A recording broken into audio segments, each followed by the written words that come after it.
Bismillah ar-Rahman ar-Rahim. We start with the recitation from the Holy Quran. Bismillah ar-Rahman ar-Rahim. Wal asr innal insana lafi khusr illa alladhina amanu wa amilus salihati wa tawasaw bil haqqi wa tawasaw bis sabr. Translation goes like this: all humans, since there is gender consciousness these days, I'm not translating it as men or women. All humans are doomed except those who believe and those who do righteous acts and those who bear troubles in the way of Allah, endurance, and finally who stand for the truth. وَتَوَاصَوْا بِالْحَقِّ وَتَوَاصَوْا بِالصَّبْرِ. I welcome you all, ladies and gentlemen, to the second day of our round table with Dr. Israr Ahmed. I would like to inform you that this is not the first encounter which Dr. Israr Ahmed is having with Christian and people of other faiths. Rather, he has been visiting states and he has been invited on different occasions to meet people of other faiths, interfaith dialogue conventions, and especially I will mention there is a association of scriptural reasoning, and they held a meeting quite a few years ago, and he was invited there. And he exchanged ideas with Christians and with Jews and some other people. So this is our second encounter, I would say, which is very close and focused on certain topics and issues. This is our second day of deliberation. The first session is on political and economic system of Islam. Yesterday, Dr. Israr explained to you that Islam is not just a spiritual tradition in the sense of personal piety. Rather, it comprehends a socio-political order. It's a civilization. It is a complete way of life. And today he will elaborate on the political and economic system of Islam. I request Dr. Israr to present his ideas. أحمده وأصلي على رسوله الكريم أما بعد فأعوذ بالله من الشيطان الرجيم بسم الله الرحمن الرحيم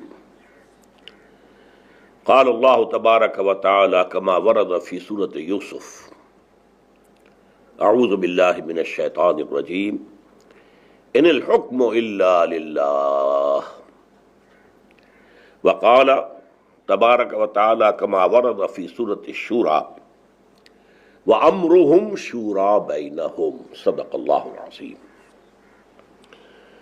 رب اشرح لي صدري ويسر لي أمري واحلل عقدة من لساني يفقهوا قولي.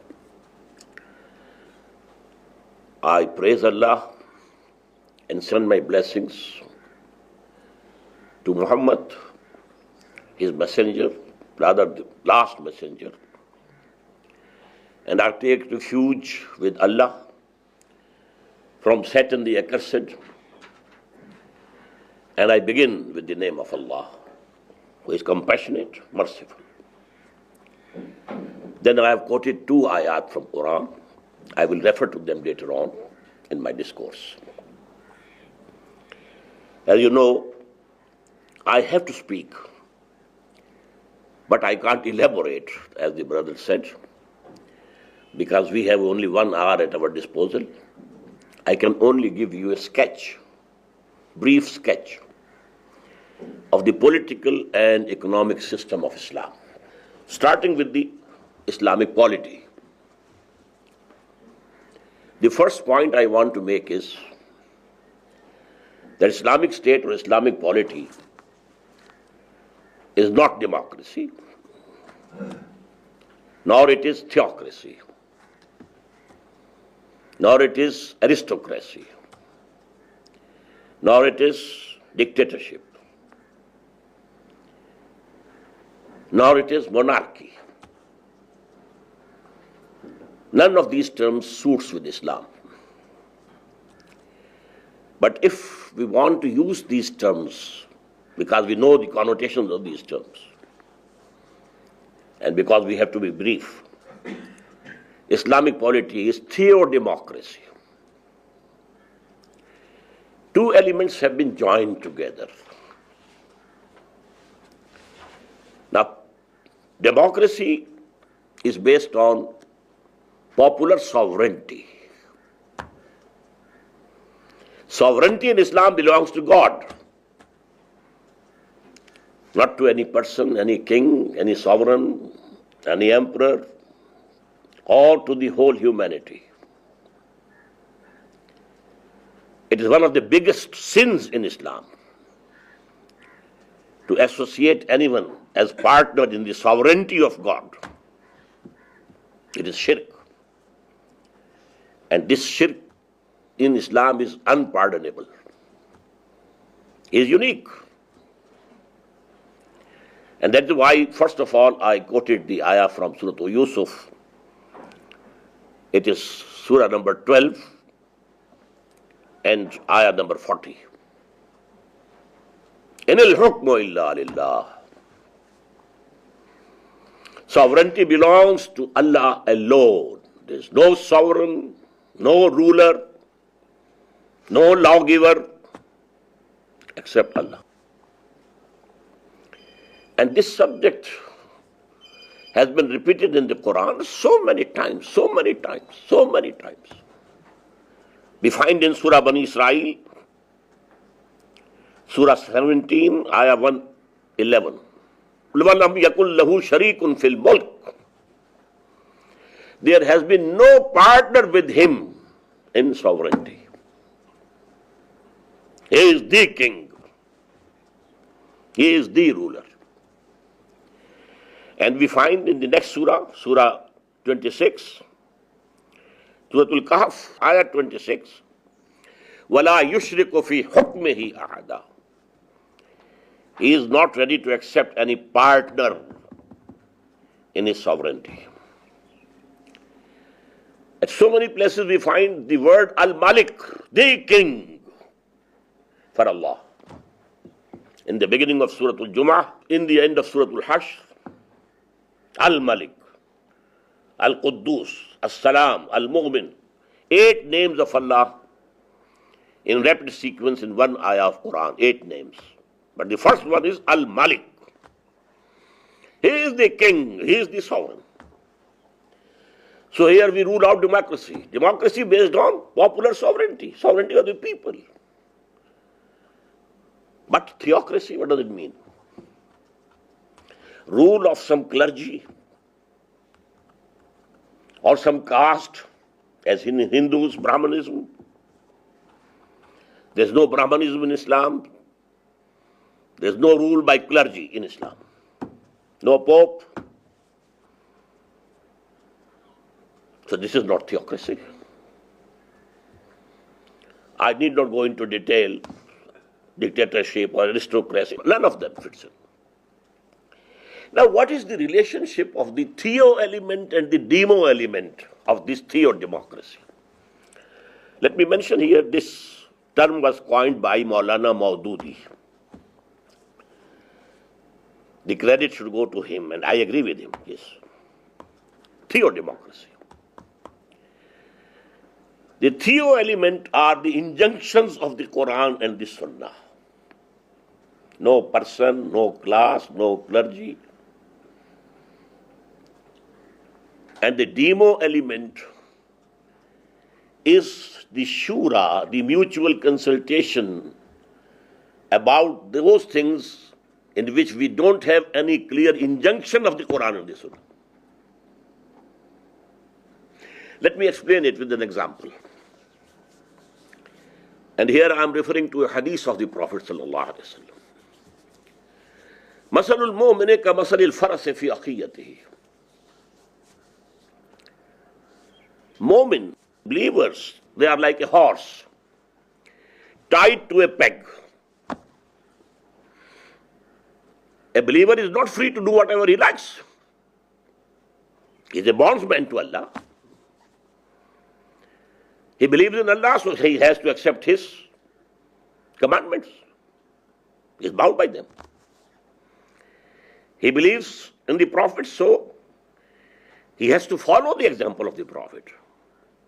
Another binding. He believes in Quran, so he has to obey the injunctions of the Quran. So he is like a horse tied to a peg. Now I extend this simile. If we have an open ground and we want that the horse should also run and move, if we can tie this horse with this peg with a rope 200 yards long, a circle with a radius of 200 yards come into existence. In this circle, the horse is free to move to the east, to move to the west, to move to the north, to move to the south. To 50 yards, to 100 yards, to 150 yards, to 200 yards. But not an inch beyond the 200 yards. Can't go. Tied up. Now, in this example, this circle represents the injunctions of the Quran and the tradition of the Prophet. We can't go beyond this. But within this circle we are free. And Quran says it is amruhum. Allah has left this circle for the people to decide. And there they can decide by mutual consultation. Amruhum shura bainahum. The matter that Allah has left for you to decide, you can have mutual consultation. And you can make decision by counting of votes, no harm. For example, if you have to hold a reception at your house, what drink is to be served? No alcohol. Gone. That is beyond that circle. But any beverage, any syrup, you can serve and you can decide by counting the votes which one is to be served. So this is the demo element, democracy. Here nobody holds the authoritative position that I will say whatever I say you have to do. No, nobody. This is amruhum. This is the matter left by Allah for the community. They will decide it. So in this way, Islamic polity, Islamic state is a combination. Within this circle, you can establish the best norms of democracy, best norms of democracy. We can say it's limited democracy. But limited not by any person, not by any human being, not by any class of people, not by any nation over any other nation. Limited only by the injunctions of the Quran and the tradition of the Messenger of Allah. Now, I come to the second point. If sovereignty belongs to God, what remains for the mankind? That is called khilafah, vicegerency. Allah created Adam according to the Quran as vicegerent on earth. Vicegerency, and what is the relationship between the sovereign and the viceroy or the vicegerent? We have our experience, and Brother Markham must be knowing it. We were subjects to the Britishers. The sovereign was there, the king or the queen of England. We had a viceroy in Delhi. What was the relationship? Whatever instructions are coming from His Majesty's government or Her Majesty's government, they have to be implemented as such. The viceroy can't change them. But where there is no clear instruction from His or Her Majesty's government, the viceroy has to look to the local conditions,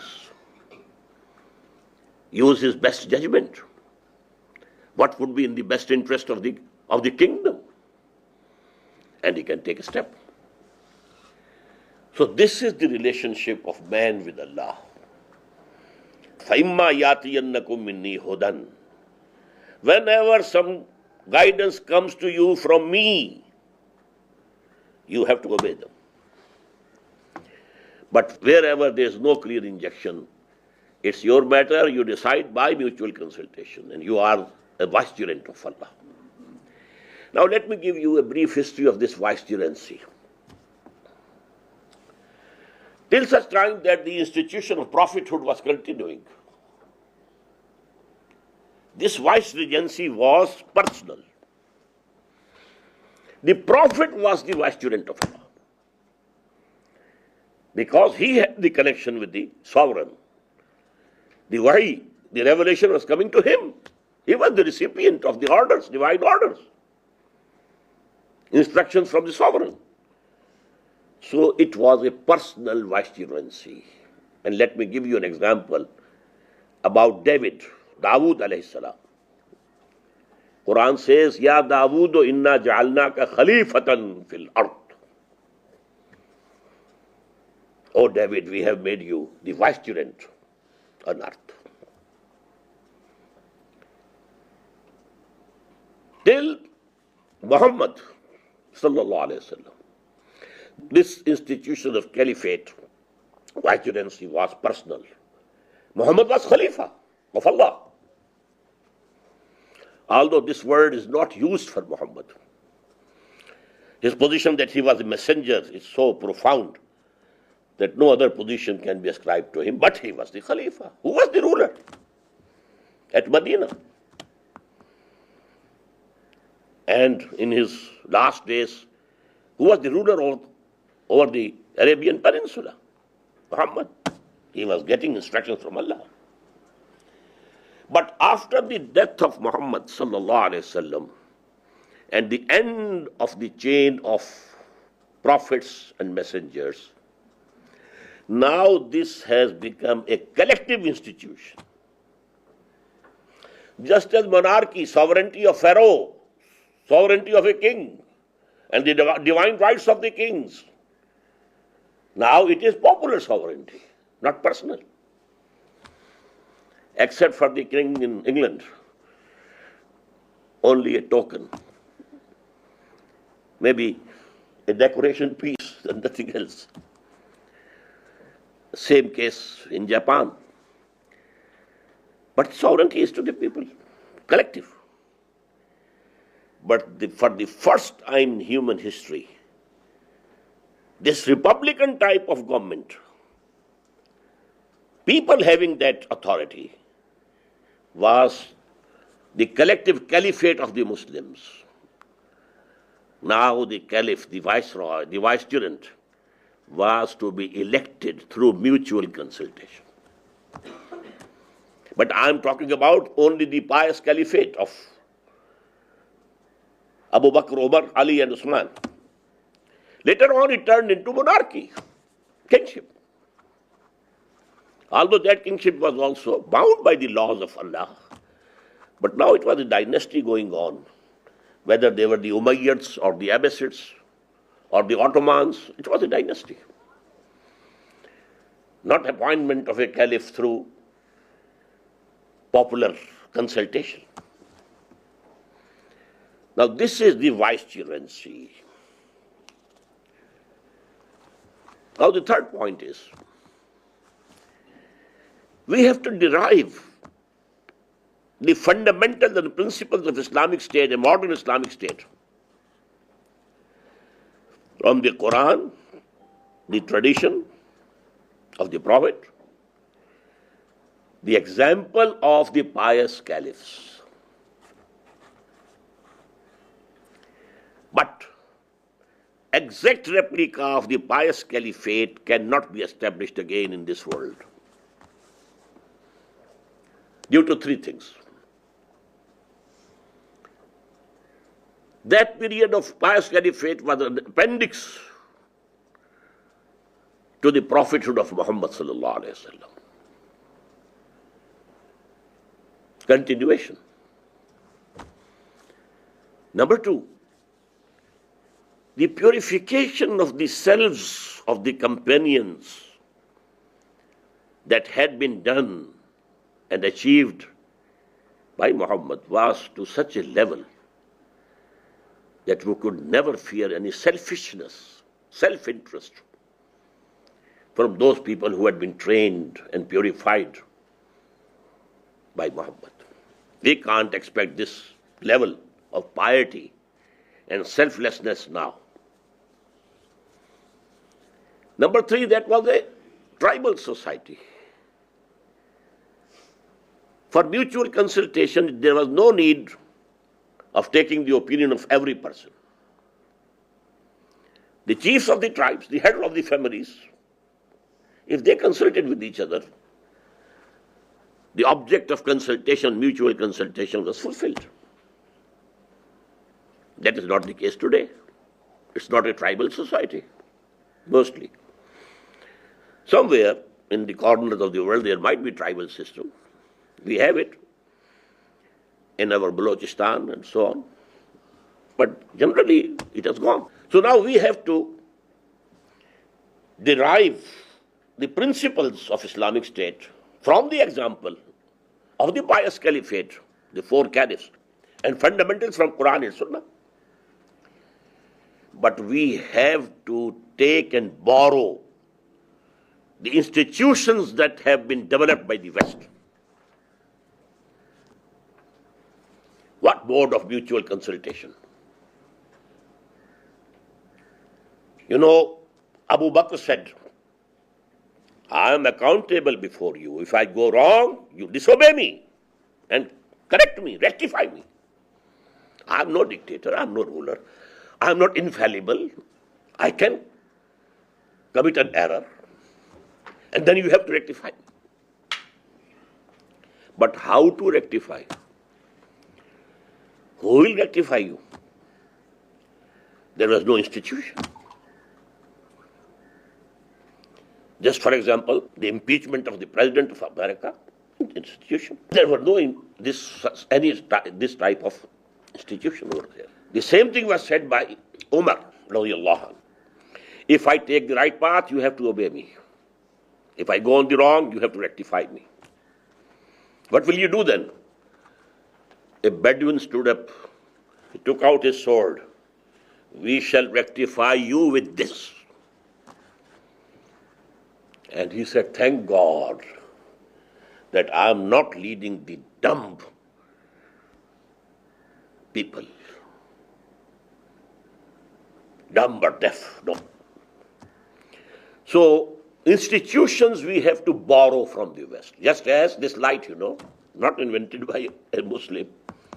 We are using it. This loudspeaker, not invented by any Muslim. We are using it. In the same way, institutions we have to borrow. So we have to have three pillars of the state. Although they say that there is a fourth pillar also. We have to have a legislature. We have to have a legislature, an executive, and a judiciary with defined authorities, defined limits, defined checks and balances. Now, what is the scope of legislature? It's a very common misunderstanding that there's no scope of legislature in the modern Islamic State. Islamic law is already there. We have only to enforce it. No. The clear do's and don'ts from Quran, we have to abide by that, or from the Sunnah. But there's a vast area, very vast area of legislation about the foreign policy, about the form of government, whether it should be unitary or federal or confederal, whether it should be parliamentary, two house, or one house, parliamentary or presidential. These are all mubah, and please note, in Islamic law, the principle is not that only such things are permissible which can be proved to be permissible by Quran and Sunnah. No. Everything is permissible which cannot be proved to be forbidden according to the Quran and the Sunnah. So these two things are very different. Had the case been the former one, the legislative scope would have been very narrow. But here, everything is halal, permissible, unless it can be proved to be haram, forbidden, by the injunctions of the Quran and the Sunnah. So vast field, the taxation policy, what type of a government you want, what subjects you want and authority you want to give to the provinces or the states, and what you want to retain for the center, etc., etc., etc. Why so? And now framing these laws now by the legislature is called ijtihad. Ijtihad, the root is the same as juhud, from which we derived jihad, to struggle, to strive. Ijtihad is to exert yourself to the utmost, to frame a law or rule about something which has appeared now, it was not present in the days of the Prophet. So you have to derive from Quran and Sunnah, and this inferring, deriving, so that you don't cross the limits of the Sharia, but within the limits of the Sharia, you are passing a new law. This is ijtihad. Quran says, Ya ayyuhalladhina amanu ati'u Allah wa ati'u Rasul wa ulil amri minkum. This is the 5th surah, ayah 59.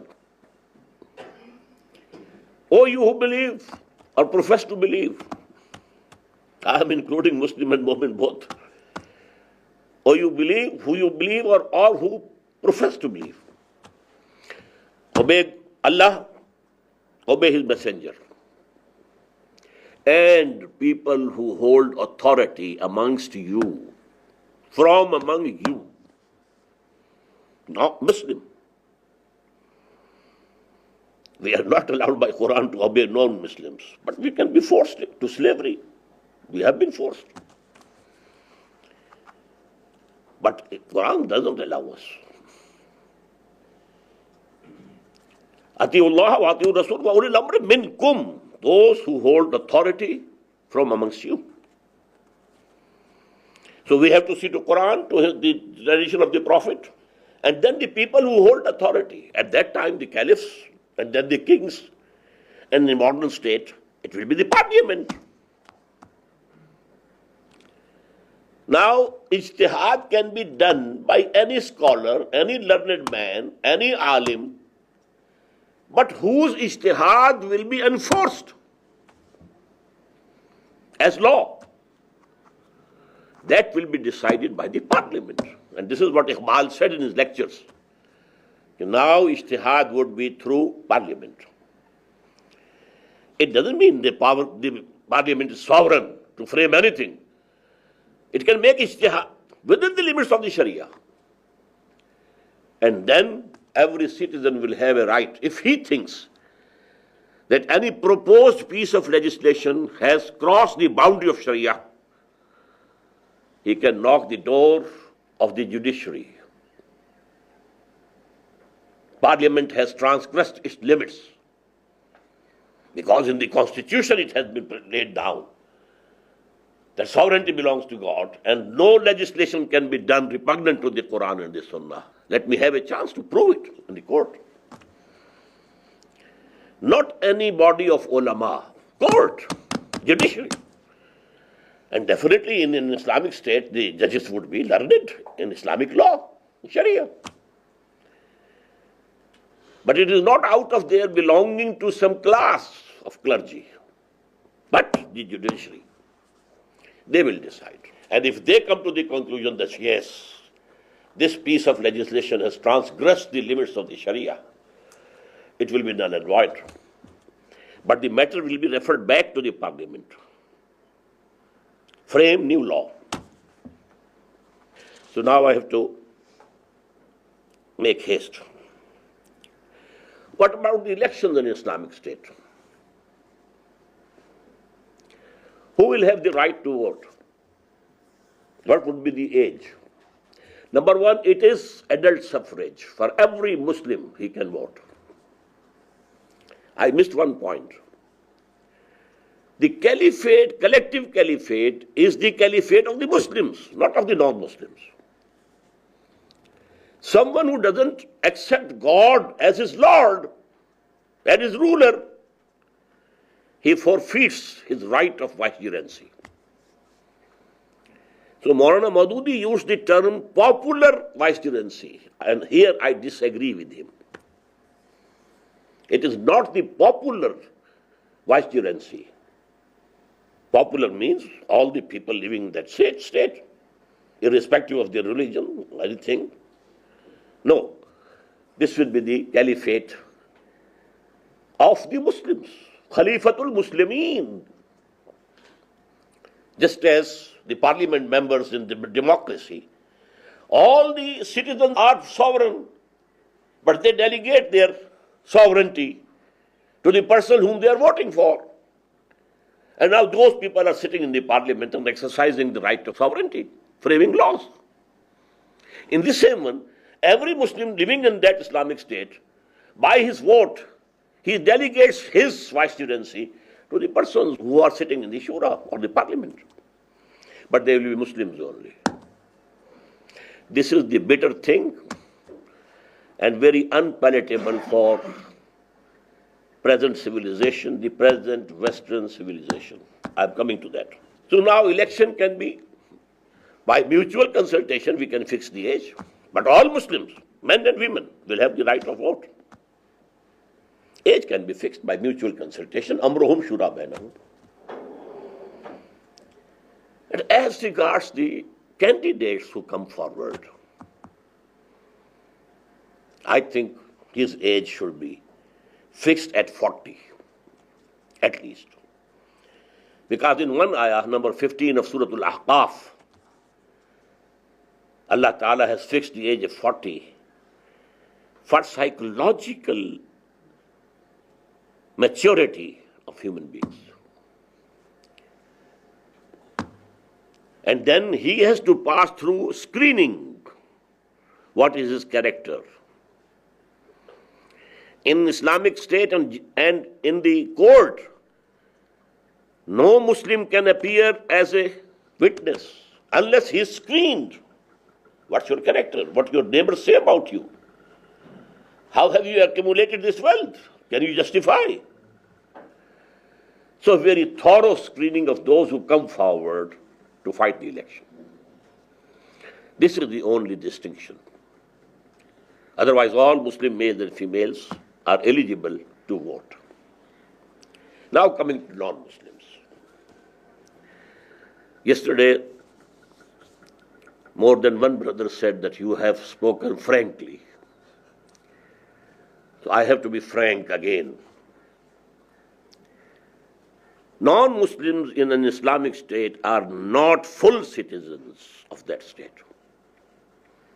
because this is an ideological state. It's not a nation state that people living in some geographical area, they're all equal citizens, irrespective of their faith, religion, creed, whatsoever. It is not the case with the Islamic State. Only who believe or profess to believe, only who are Muslims. I told yesterday that the basic of Islamic State and Islamic society is Islam, not Iman. Now, what are their rights? They are free to practice any religion, believe anything they like. One God, 100 gods, goddesses, gods. They are free to worship anything, any person, any deity they like. They will have their personal law absolutely independent and free. They will practice their own personal law. The places of their worship, I said yesterday also, will be protected more than the mosques. They are sacred. They will be free to do business, to enter services, and if they like, even army. But they are not bound for military service. All Muslims will be bound for that. Whenever they are required, it will be a people's army, just like China and Israel. People will be working, but they are all soldiers, and they are called, and they take the part in the defense of the country or whatsoever it is.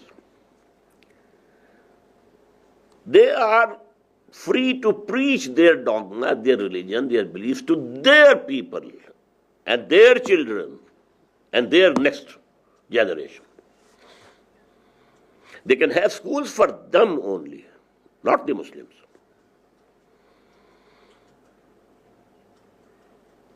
They are not allowed to preach their religion to the Muslims. Here you have to note that because the basis of the state is religion,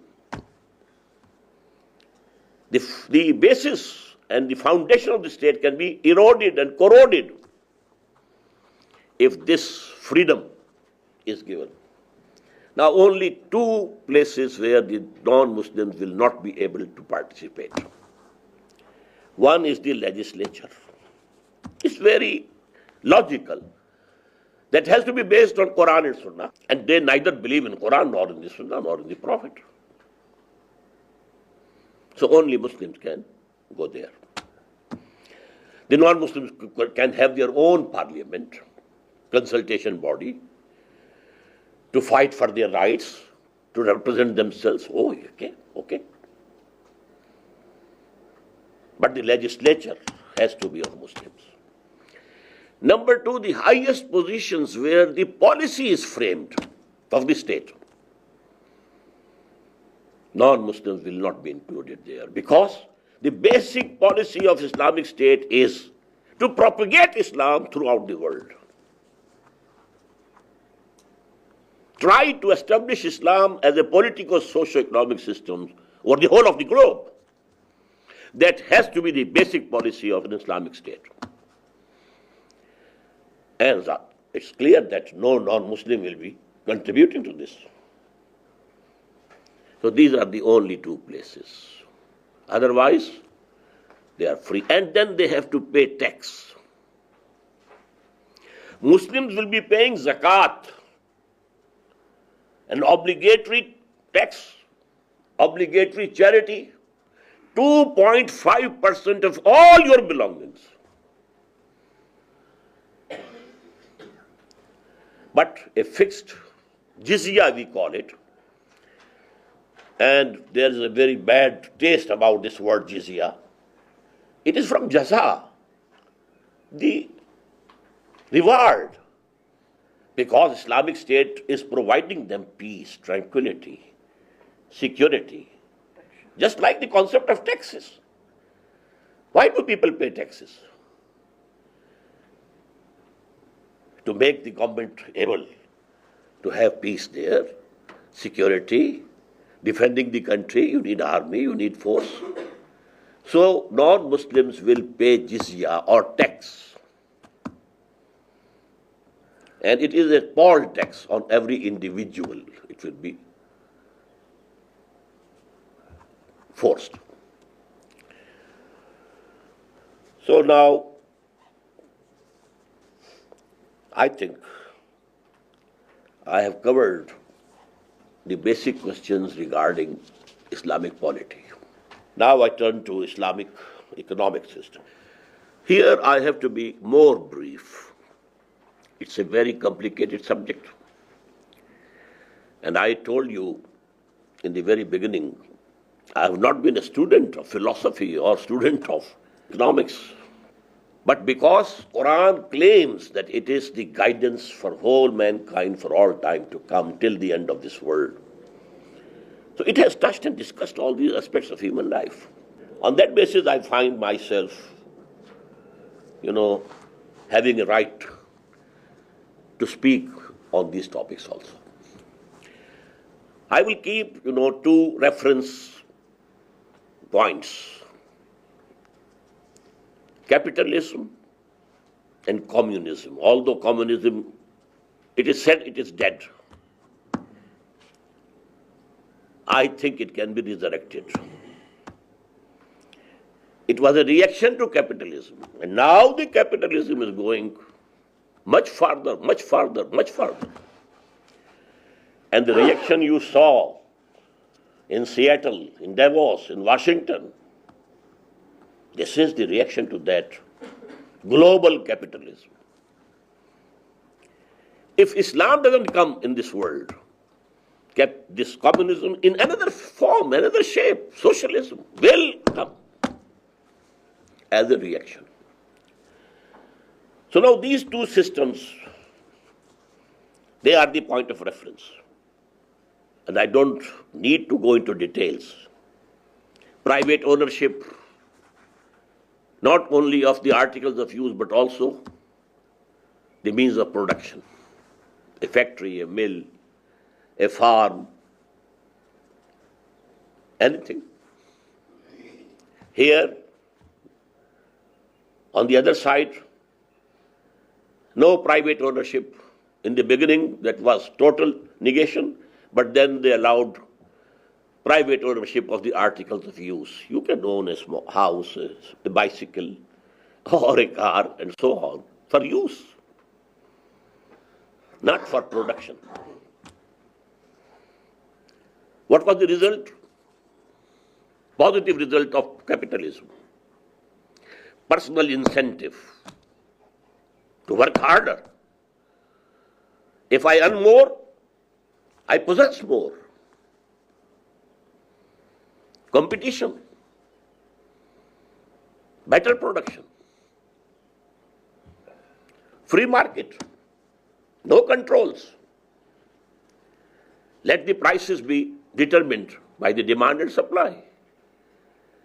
If the demand is more, supply is less, prices will go high, let them go high.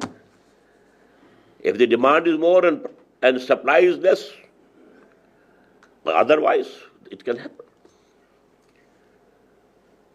The authority to hire and fire.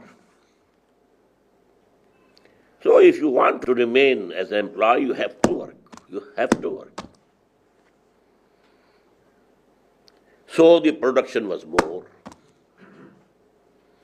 On the other side, no personal incentive. You have to pay wages only. That's all. Why to work harder? Why to produce more? You will not possess more. You will be given the same fixed wage. So no improvement in the quality of production. Quantity, quality, both remain back. And that was the fall of communism, the cause of the fall of communism. In the beginning, there was an ideological fervor which sustained that economy. But this ideological fervor became diminished and diminished and diminished and diminished. So what happened? The area of wheat growing of Russia was far more than the area of America. But America was exporting wheat and Russia was importing it. But on the other side, the positive point of communism or socialism, not a very wide gap between the haves and the have-nots. There was difference. A foot constable or an ordinary soldier and the commander-in-chief, they couldn't be equal in their salaries. But they say that the most difference maximum was 1 to 30. That's all. And in that system, appalling gulf between the haves and the have-nots. But then, the capitalism had to make a correction. This gulf has to be kept in certain limits. If the poor are hungry, they will attack you, they will revolt. So give them subsistence level, unemployment, allowance, some sort of security, social security. Give them something. Otherwise, they will revolt. I hear that they call it the internal management of capitalism. Now, what is Islam? Maybe you are astonished to know, according to me, my study, Islam doesn't have one economic system, it has two.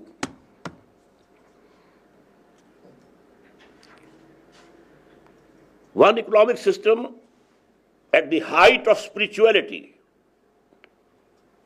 deep faith, and height of spirituality. The system is something else. At the legal level, at the common people level, the system is something else. There are 4 cardinal principles of Islamic economic system at the high spiritual level or the deep level of belief and iman.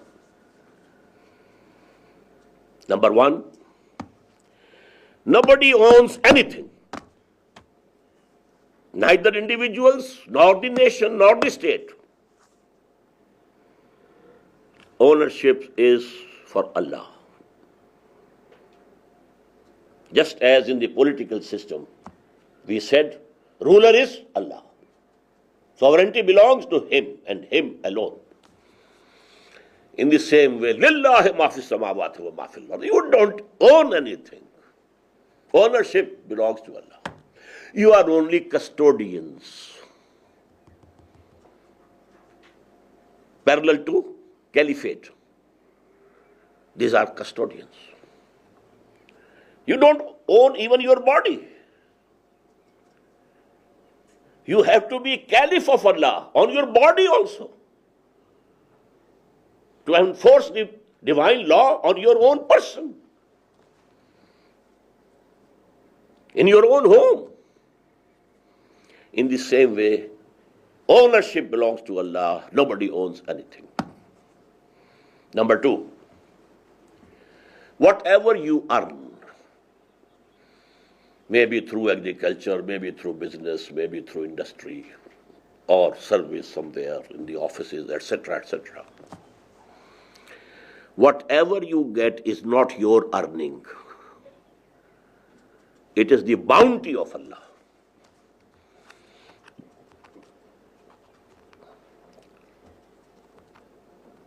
You know, if you have hired a person for working as a laborer,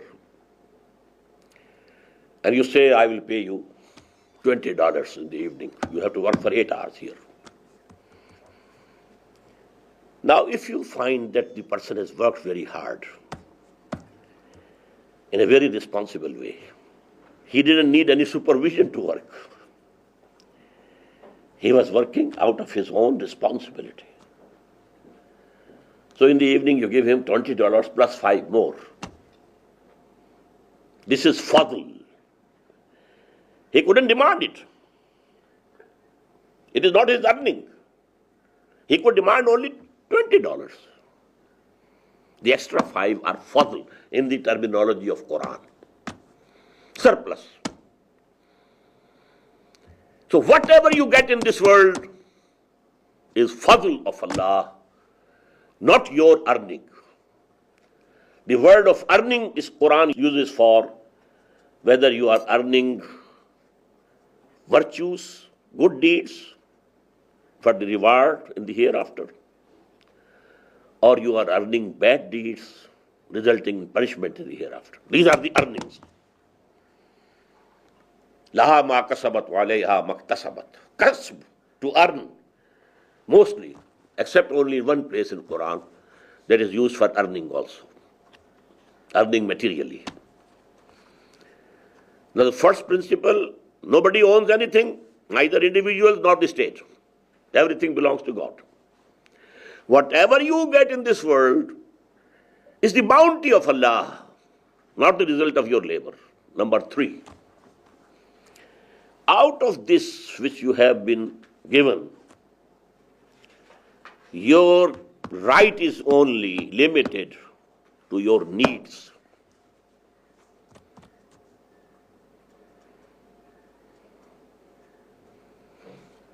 Whatever is surplus from your needs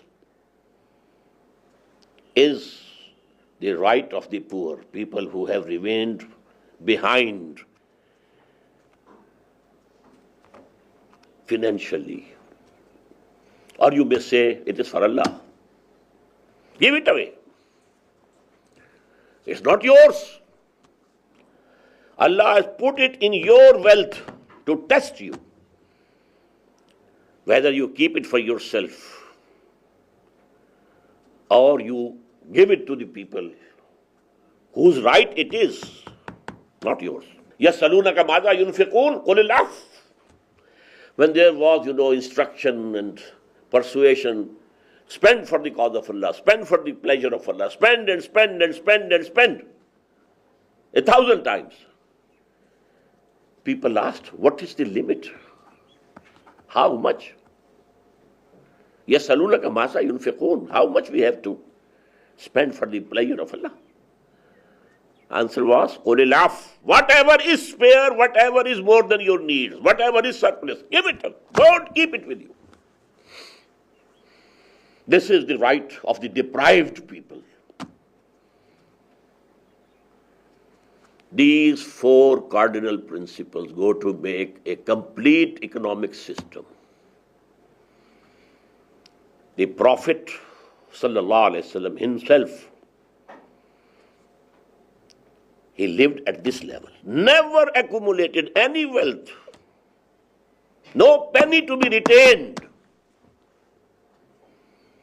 And there were a number of his companions whom we call Fuqara Sahaba. Abu Zar, Abu Darda. They were living at this level. And after that pious caliphate, the Muslim saints, whom we call Sufiya, they lived at this level. And in a Muslim society, although these people will be in a very minute minority, but they are the pacemakers. Who is to be honored? Who is to be respected? The wealthy man or this person who owns nothing, who retains no wealth? He is to be honored. He is to be respected. So moral values, the pacemaking of these moral values is done by these people who are living their life at this level of economic system. But this is absolutely voluntary, not forced. There is no fixed level that this is your requirement and this is not your requirement. You have to fix it yourself. The more you believe in the hereafter, the more you will tighten your belt and spend more for the pleasure of Allah, so that you get the reward in the hereafter. To give you an example of the teaching, how the Prophet used to teach his people, a goat was sacrificed in the house of Aisha radiallahu ta'ala, the wife of the Prophet. All the meat was distributed among those poor people, the Ashabu Suffa. There were people, who were sitting in the mosque only to learn from the Prophet, doing nothing, no business, no labor. So it was distributed. She only kept one shoulder, because this meat of the shoulder was liked by the Prophet. He retained. When the Prophet came, he asked, what remained of that goat? He answered, nothing but a shoulder. He said, no, whole of the goat has been saved, except this shoulder which we will consume. What we have given, it is saved forever. Just as Jesus said, don't collect in this world where there is fear of theft, where things, are destroyed. Why not gather everything in the hereafter? There's not going to be any theft there, no loss. Why do you deposit in the banks over here?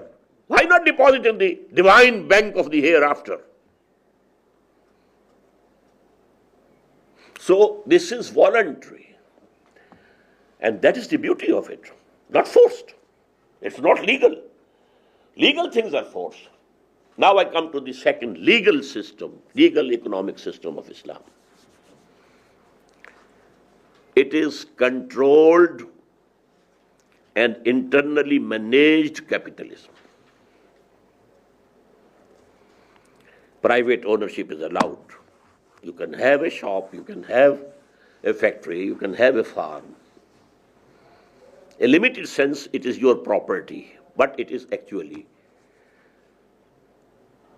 its divine trust with you, sacred trust.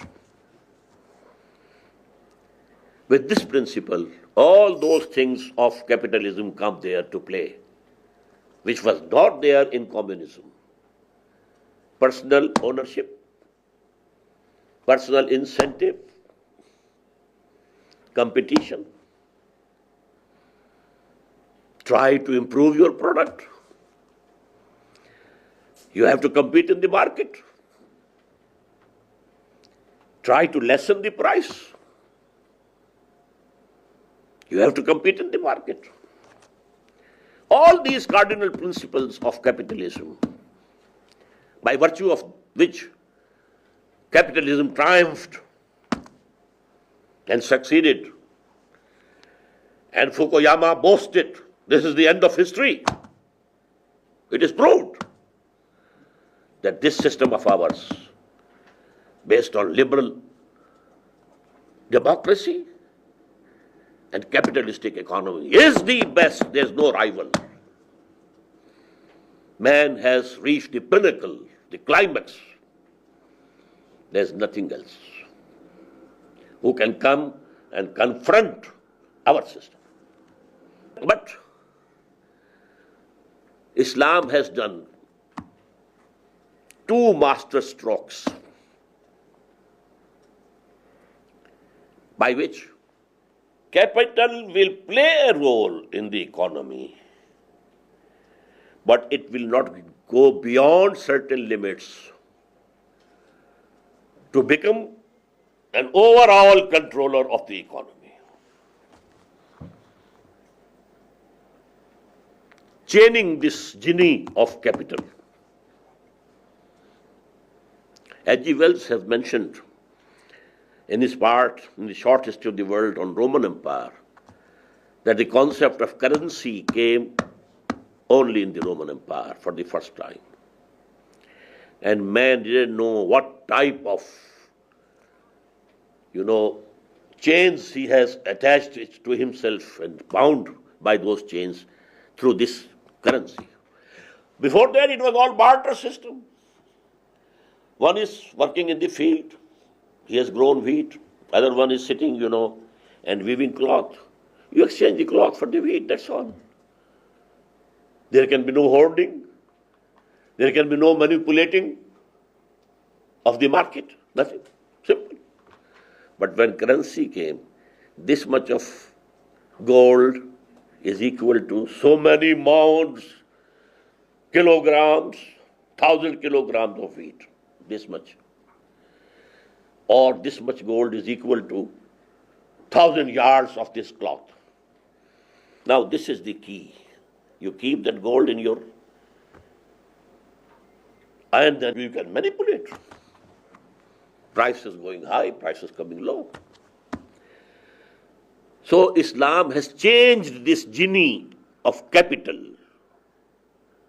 so that it should come in the field and play its role, but not overshadow the whole of economy. Number one, no interest whatsoever.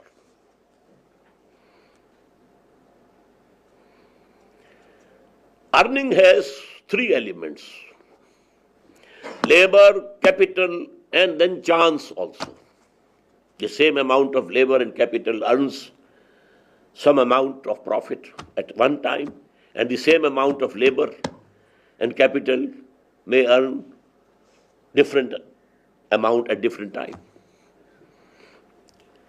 But in principle, capital earning capital, haram. Except a few cases I will let you know. Basic proposition is, capital with labor, this is the rightful earning.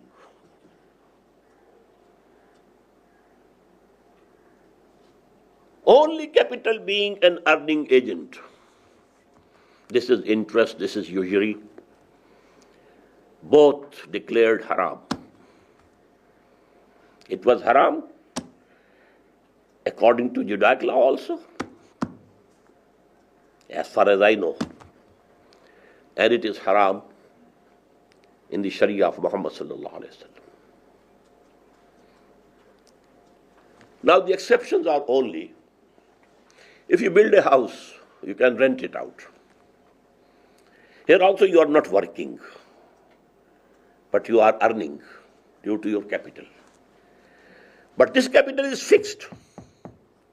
If you give 10 million pounds or dollars to a person who is working, maybe he earns and it becomes 15 millions. Maybe he loses and he has now only 8 million with him. So that is different and this is different. Here it is a stationary, solid form of capital. It is not going to increase or decrease that way. Because you have lived here for 1 month, you have to give some reward for that. This is permissible. Ijara. In the same way, if somebody has some capital, some money, but he cannot do any business himself, either he is sick or ill or old, or he doesn't have that faculty, he gives this money to anybody. You do the business. This is called muzarabah in Islam. But in this proposition, if there is a loss, it will be borne by the man who possesses the capital, not by the worker. If there is some gain, then it can be shared. The risk is to the capital, not to the labor. Another form could be, and that is the normal form, you join together and you pool your money, your capital, and you are doing business, okay. But you give your money to someone, he is working, and you say, I don't know whether you gain or you lose. I must get the pound of my flesh, I have to get it, the pound of the flesh. I have to have 10%, 15%, 16%. That is my right. You might have lost, you might have gained. There are other means also by which Islam has chained this capital, this genie of capital. There should be investment, there should be working with the capital, but not on interest. And interest of both types, usury as well as business and commercial interest, yes. Number 2, gambling, forbidden. Here you earn or lose only due to chance. No. Earn by labor. And this thing now, as you know, has become the greatest thing in the whole world. Speculation, taking the market up and drowning it to the bottom. The capitalist can play due to this speculation. Then there can be no trading. Either cash, give the price, take the material. Or if it is for future, you have to pay the total value in the first instance. By salam it is called. If you have made an agreement that in next wheat season, you will provide me 1,000 mounds or 1,000 kilograms of wheat at this rate. Now calculate the total value and give the total value now. Then only you are entitled to get those 1,000 kilograms of wheat at that time. Not after paying 10% or 5% or 10% and then the deal is done. No, By this, I will again use the word master stroke. Over trading is stopped. You do the trading within your limits, whatever capital you have. Over trading. The capital going far out. So these are some of the measures. The most important, riba. There is nothing more haram and more forbidden and more disliked in Islam than interest. Allah says, if you don't give it up, then listen, there is an ultimatum from Allah and His Messenger against you. Allah will go to war against you. In the belief, shirk, to assign some partner to Allah. And in actions, this riba, interest, the worst things, according to the Islamic Sharia. Now, what is the internal management? Institution of zakah. And here is a fixed line. If you own 7 tolas, I think it will become 3 or 4 ounces. If somebody can correct me. You are above this line. This poverty line, had been fixed. 52 tolas of silver, 7 tolas of gold. If you have, you are a donor. If you don't have, you are a recipient.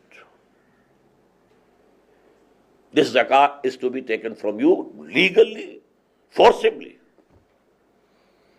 And the first caliph of Islam, Abu Bakr, fought against those people who refused to pay this zakah.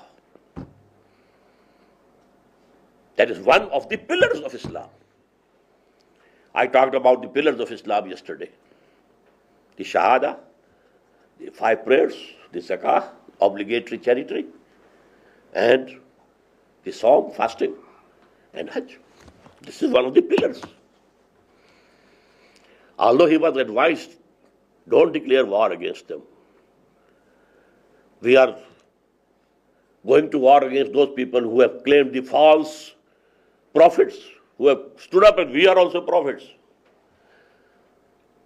And also, the war started with the Romans. So don't open a third front. He said, no, I have to do it. So this zakah, تُؤْخَذُ مِنْ أَغْنِيَائِهِمْ وَتُرَدُّ إِلَىٰ فُقَرَائِهِمْ. It is taken, extracted out of the rich. And the rich are those who are above this line. And they are returned and given to those who are poor. But the poor is not the one who has nothing to eat, but the one who doesn't have 52 tolas of silver and 7 tolas of gold. In this way, because there is free competition, and in free competition, there will be people who will go forward and some will remain backward. Free competition. So now who have remained backward, they have to be taken care of by those who have gone ahead. This is the internal management. But the beauty of this Islamic system is that the moral teaching is, don't accept zakah.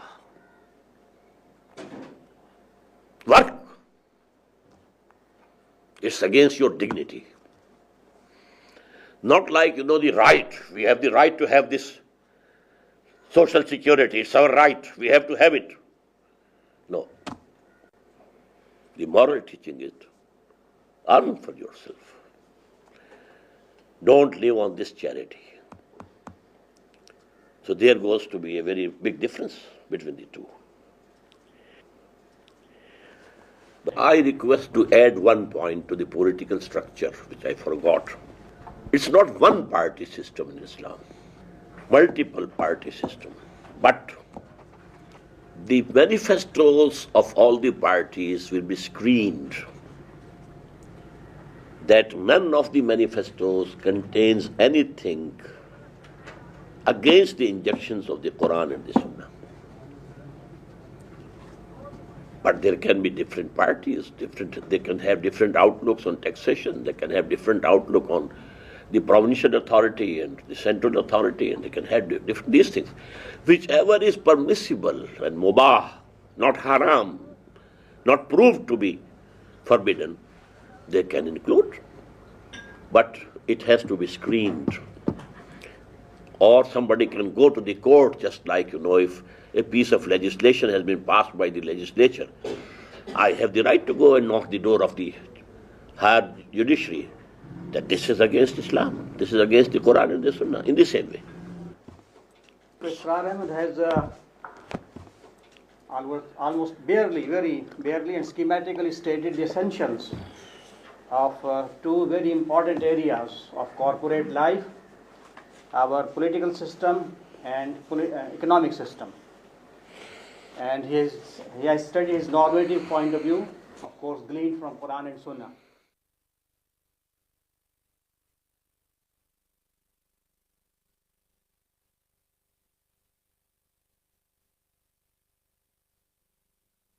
Bismillah ar-Rahman ar-Rahim. We have heard Dr. Israr Ahmed's presentation on two very sensitive issues, the political system of Islam and the economic system of Islam. The two areas are very sensitive. One of us has his own sensibilities, coming from different cultures, of course, different mindset. We may have different ideas, but Dr. Israr Ahmed is essentially representing Quran and Hadith. That is his normative point of view. Now, for interaction, I would first request Dr. Norton.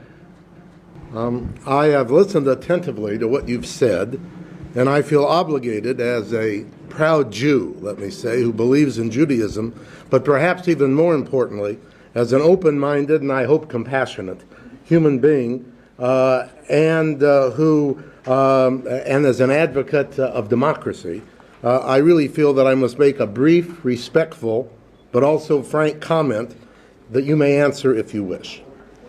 Now, for much of my life in my teaching, writing, and human rights activity, I have struggled against the Jewish exclusivity of the State of Israel, made so by its Zionist character. As a number of great Jewish thinkers have argued in the past, and do argue today, this exclusivity is in opposition to basic human values in Judaism. This state incorrectly presumes to speak for all the Jews of the world. The state is an exclusivist one because it grants rights and privileges by law to Jews, not granted to non-Jews. The state has also oppressed the indigenous Palestinian population in order to maintain itself as a Zionist state. Here is the heart center of the Palestinian-Israeli conflict. As I already stated, I have opposed and do oppose the exclusivist state of Israel, just as I oppose other types of exclusivist states based upon race, color, and or religion. I have witnessed in the past decade especially growing numbers of Jews who, although still a minority, agree with the position that I have. This minority includes both religious and secular Jews. The religious Jews, by the way, believe that today the Torah is valid, alive, and is correctly the Word of God, just as you believe the same for the Quran. They, by the way, would be surprised, as frankly was I, if they heard or read some of your interpretations of Judaism that they consider to be factually incorrect, such as your comments yesterday about Torah following the destruction of the first temple in 586 before the Common Era, the meaning of the destruction of Sodom and Gomorrah, and your written comment in this pamphlet about Jews believing they are exempt from punishment by God on the Day of Judgment, which, according to Judaism, is not correct. The Jews, religious and secular, who believe, as do I, about exclusivist states, obviously reject your advocacy of an Islamic state in Israel or anywhere else in which non-Jews and others do not have all the same human rights, including all of the political rights, that includes the right to vote as well, as do Muslims. Those Jews who believe in Zionism and support the Jewish exclusivist state, they also, of course, certainly reject your idea that could, if your advocacy prevails totally at any time in the future, could result at some point in an Islamic state in all of historic Palestine, which encompasses the present state of Israel. Presently, then, 5.2 million Jews reside in Israel. Not many, if any, Israeli Jews would accept your advocacy of Islamic State. In the late 1970s, at a meeting in London organized by the Organization of the Islamic Conference, to which I was invited as a panelist, I said this to the Palestinian Islamic theologian Ismail al-Farouqi, who advocated an Islamic State for the whole Middle East, including Palestine, Israel. He answered that the only three choices for Jews in Palestine would be to leave, to accept the Islamic State, or to stay, fight, and then be expelled or killed. Now, before asking you to state if you would answer likewise, I wish to point out briefly, in addition, that an American scholar from Harvard, as you probably know, Samuel Huntington, espoused a theory a few years ago that there was a clash of civilizations between the West and Islam. Some other scholars agree with this theory. Some, like myself, argue that this theory is incorrect. Key advisors to President George W. Bush believe and advocate this theory. What you have said indicates to me that you believe this theory to be correct, even though you are on the Islamic side of the argument. If I am correct in my assumption, you are, I suggest, actually helping the advocacy of the Bush advisors, even though that is, of course, not your intent. Perhaps you would also comment upon this. Again, I make this comment respectfully, but sincerely. Yesterday, you advocated serious debate and dialogue with non-Muslims.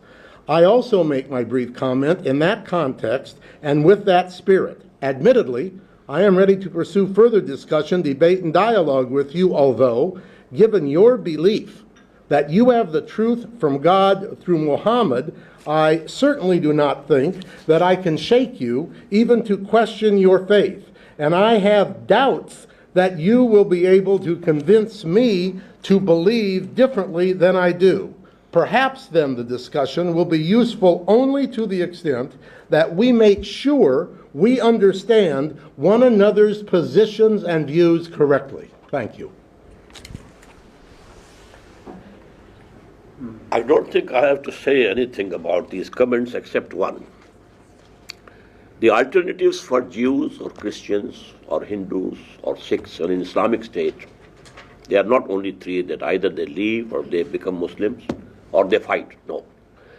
I told you they can remain in Islamic State, they can remain Jews, they can remain Christians, they can remain Sikhs, they can remain Hindus. But the overall politico-socio-economic system will be Islamic. But you have the right to believe anything, you have the right to worship anything in any way you like.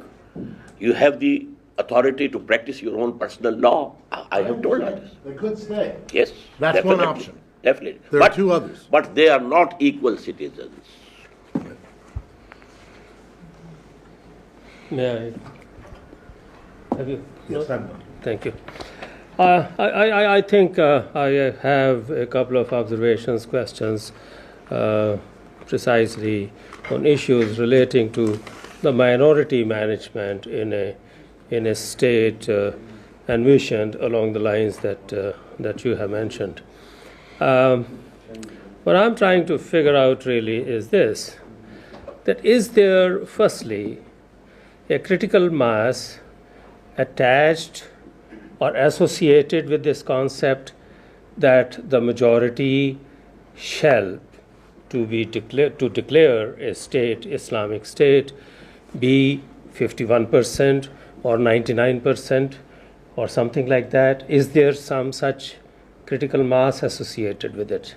I don't think there is a... Because I want to then proceed from there, because if we take the position of 51-49, we take position of 50.1 and 49.9, I think we are in for a big trouble.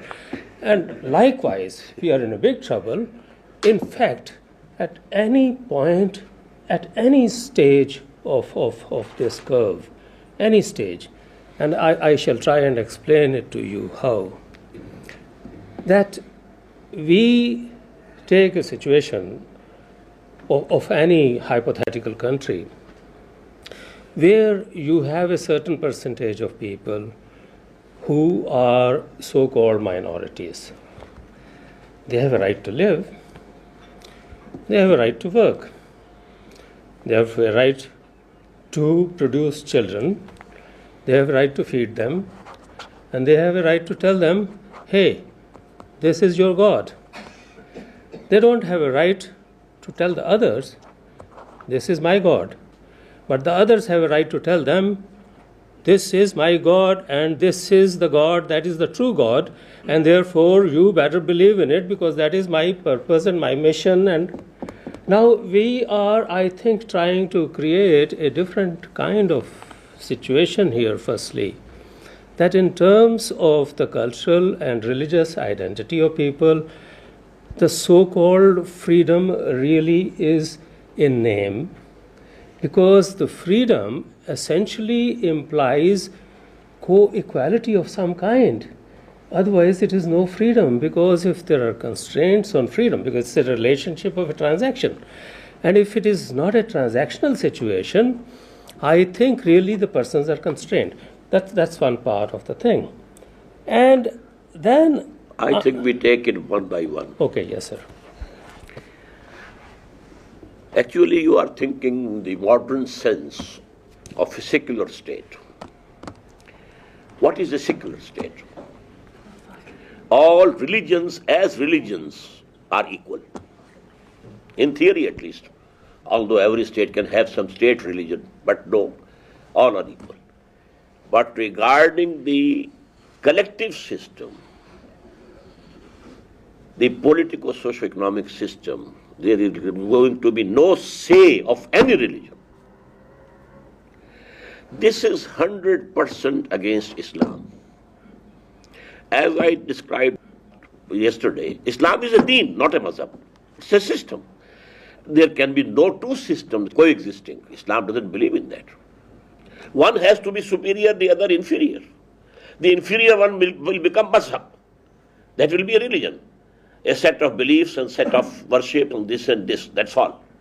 But the system would be, the dominant system will be, for example, for America, they want its own system of economy, their own system of liberal democracy and secular democracy, etc., etc. Secondly, this concept of minority and this percentage, 51% or 49%, actually Islam as a system can only be established through a revolutionary process. And a revolution is always brought about by a minority.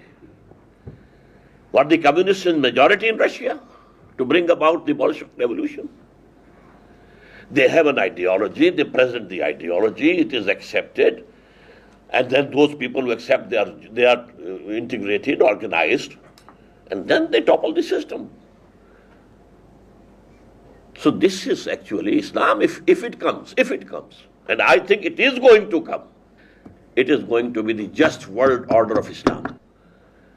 I think this concept really about the revolution coming from a minority and creating an Islamic state possibly will hold good where the very significant majority of the population is Muslims. No, Brother Nirmal, we have before us the model of Muhammad. He was a single person. He propagated an ideology.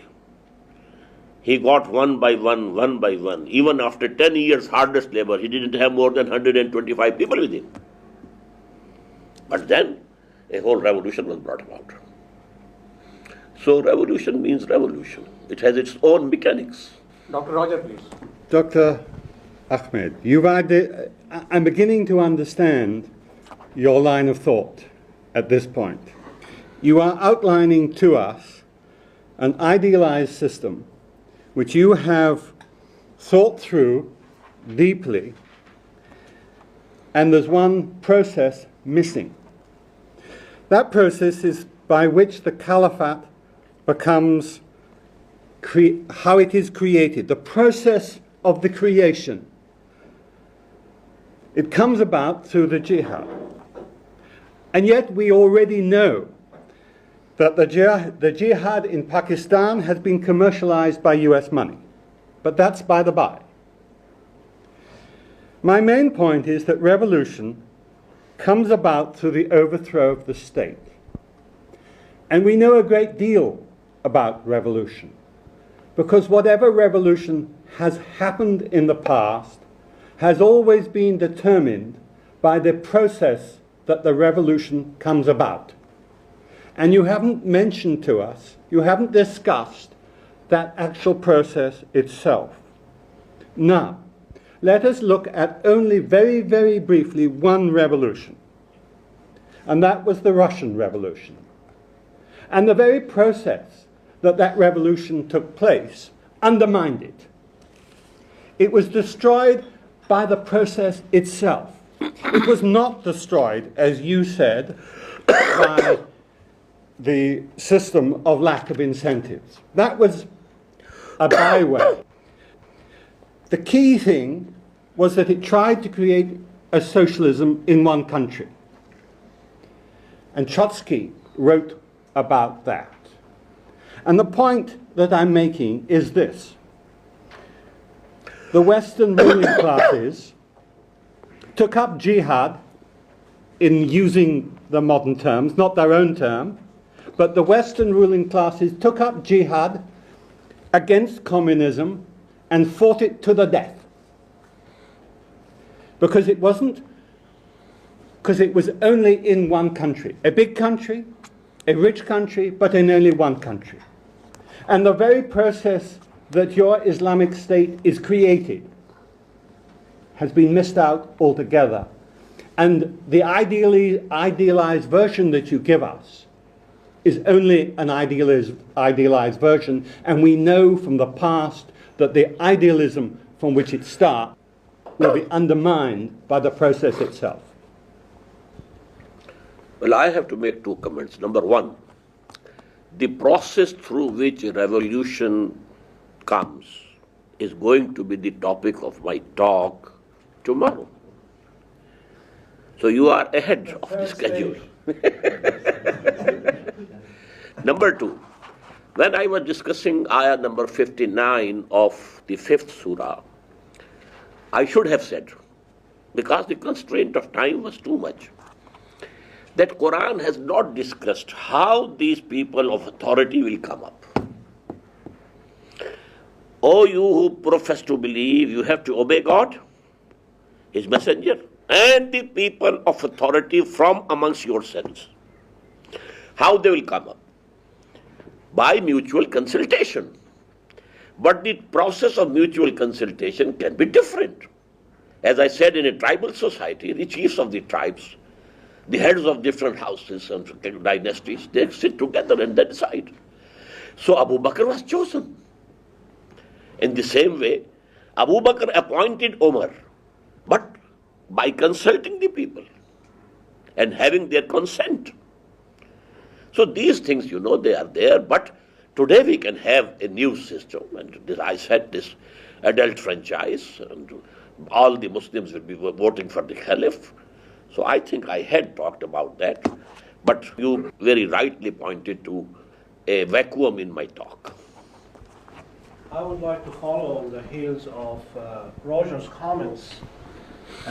It seems to me that the methodological thrust of your talk in general is based on a certain normative understanding of Islam. First of all, on the understanding of the Quran, the Sunnah, but above all, on a limited part of Islamic history, especially in the first 20 years of early Islam during the rightly guided caliphate, Al-Khilafah Rashida. And in that sense, it seems to me that 1400 years of Islamic history is absent from your own methodology, because you did not talk about that, although this is very significant. And this is somewhat problematic, and I want to give an example in terms of that methodological thrust. Let's say nowadays the ulama in Saudi Arabia are somewhat split over political authority of the Saudi regime. Although the majority of the ulama in Saudi Arabia support the regime, there is a substantial minority that does not support the regime, and both ulama, those who support and those who oppose, are based their own judgment on the same normative understanding of Islam, on the Quran, on the traditions, as well as on that limited period of Islamic history.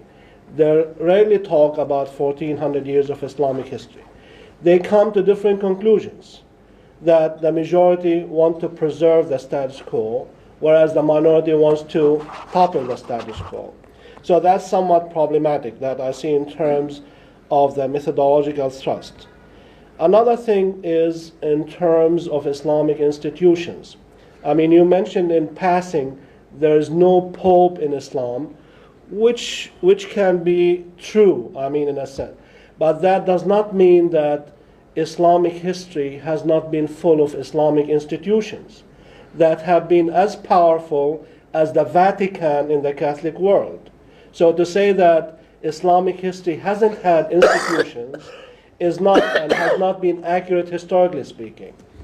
And therefore, it seems to me that in order to have more force to the argument that you have presented, we have to include what I would call historical Islam in the discussion. And this is what has been missing in your presentation. I agree with you 100%, that has been missing, and it is intentional on my part. I say we have to take guidance from Quran, Sunnah, life of Muhammad, and the past caliphate. That's all. It was Islam, total Islam, full Islam. Afterwards, it was not total Islam. The 1400 years you are talking about is the history of Muslims, not of Islam. The Prophet said, you know it better than myself, Bada al-Islamu ghariban wa sayaudu kama bada. Islam started that it was a strange thing for people.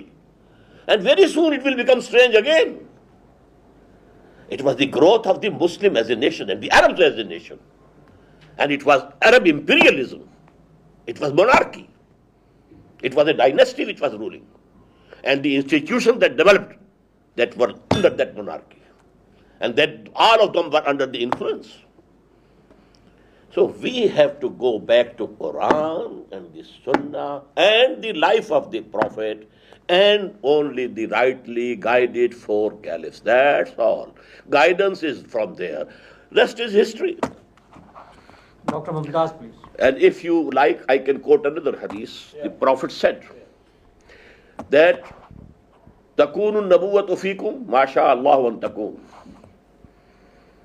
Summa Allah will yarfa'uha iza sha yarfa'uha. Summa takunu khilafatan ala minhaj an-nubuwwah. It will be there so long as Allah wants it to be there. Then there will be a period of kingship, cruel kingship. The kingships of the Umayyads, the kingships of the Abbasids. That was not Islam. We have to be very clear in this regard. And we have to revive Islam, not the Umayyad Islam or the Abbasid Islam. And that is why I emphasize that we have to adopt the prophetic model of bringing a revolution, about which I'll be talking tomorrow, inshallah. Dr. Mumtaz Ahmed, Janab. it is his cup of tea. Yeah. Professor of Political Science. Without milk. Okay. It appears to me that the Islamic society that you envision, in my view, will not be a society in which Muslims and non-Muslims will live in peace and harmony. First of all, you said that they will not be given equal citizenship with the Muslims.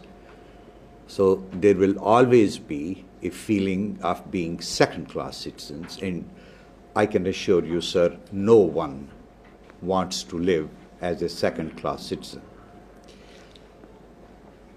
Are we creating an apartheid, in other words, in an Islamic society?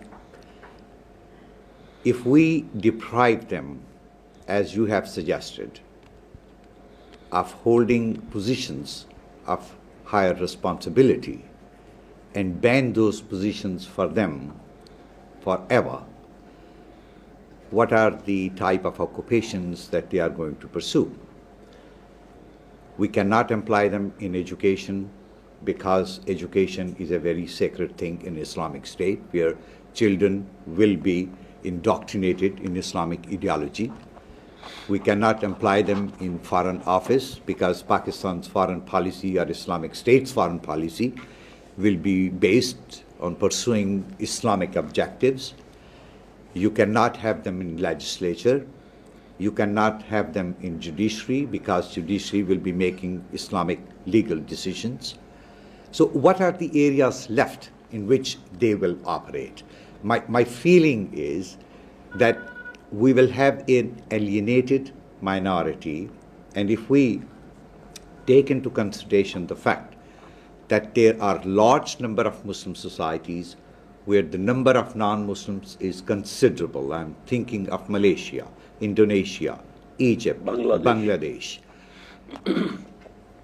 These societies will always be a conflict-ridden, tension-ridden societies. One. Secondly, you said that Quran prohibits Muslims to obey non-Muslim authorities. And that brings me back to my situation in the United States and 5-6 million Muslims who are living in the United States and millions who are living in Europe and 140 million who are living in India. Are we to defy the political authority of the societies in which we are living because they are non-Muslims? These are my comments. Concrete question I have is, you talked about shura, consultation. I have two questions about that. One, what is the concrete shape of shura that you suggest? Secondly, will the decisions made by this shura be based on consensus or on majority decision? Thirdly, will the decisions of shura be binding on the ruler, or they will just be recommendatory, as was Ziaul Haq's shura? Now, where to start? Number one, I did admit in the first instance that the non-Muslims in Islamic State are not equal citizens, not full citizens. Whether you like it or not, this is my opinion. In Islamic State, it's an ideological state, it's not a nation state. The professions, they can be doctors, they can be engineers, they can be businessmen, they can be teachers, teaching scientific disciplines. They can be in service. But only top position, where basic policy of the state is formed, only those will be accepted. Otherwise, business will be open to them, professions will be open to them. Go ahead. So this is the second point. And I have to be reminded by you what was the third point. Even I thought No, apartheid, related to that, my question was that this type of society, ipso facto, will be a conflict-ridden society, not peace with itself.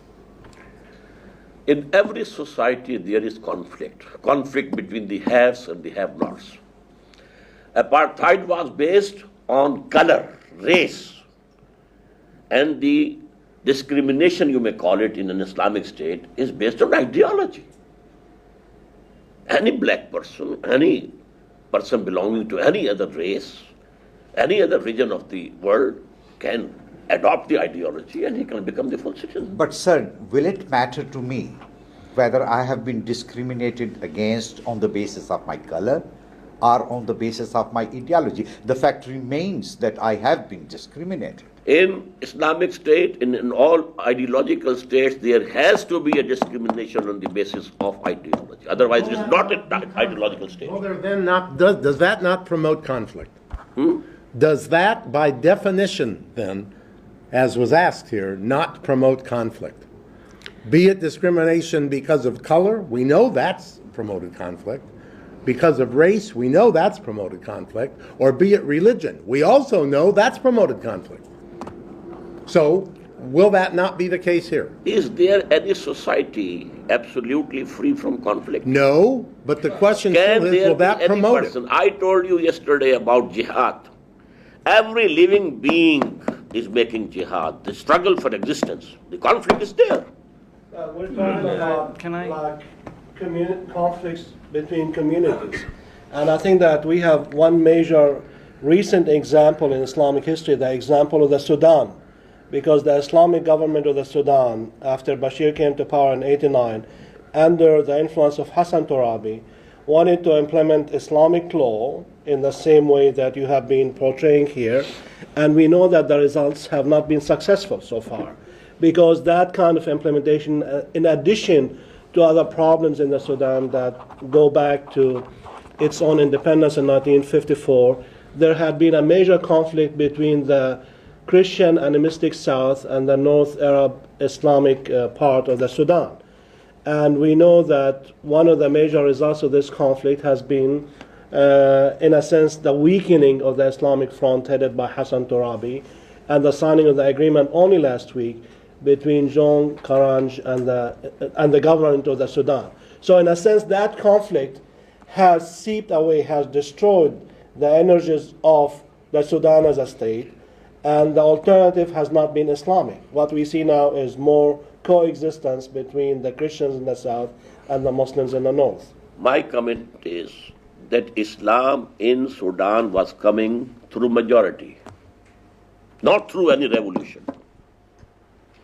Were the Muslims actually practicing Islam totally? There was a military Did they revolt. make any dawah?